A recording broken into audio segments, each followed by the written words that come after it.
Қайырлы күн достар, сіздермен Айдана, менің каналыма қош келдіңіздер. Шелпек пісіретін боламыз. Бізге қажетті заттар: үстімізге қантымызды және бір жұмыртқамызды, сұйық майымызды және аздап тұзымызды, содамызды, ас содасын қосып, жақсылап араластырып аламыз.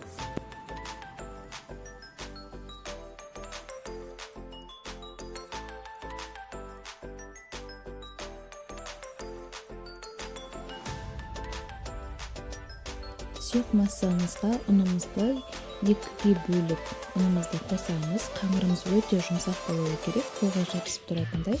Қамырымызды 5-10 минутқа қалдырамыз.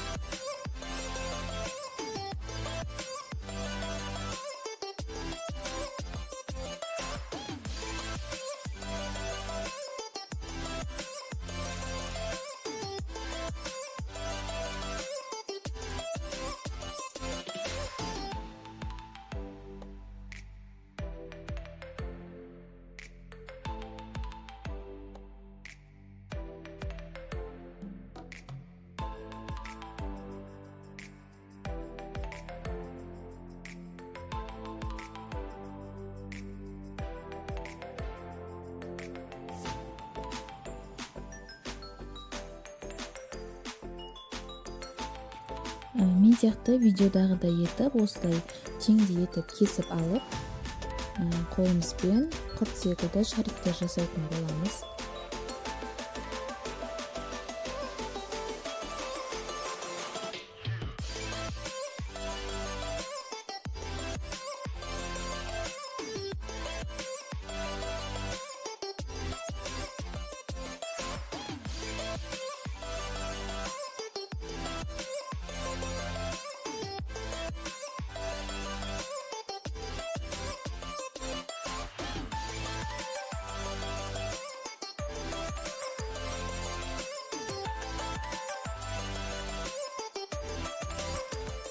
Оқтаудың көмегімен қамырымызды дөңгелек етіп жайып аламыз.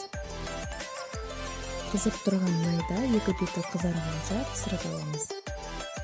Қамырымыз сүтке иленген болғандықтан өте жұмсақ әрі дәмді болып шығады.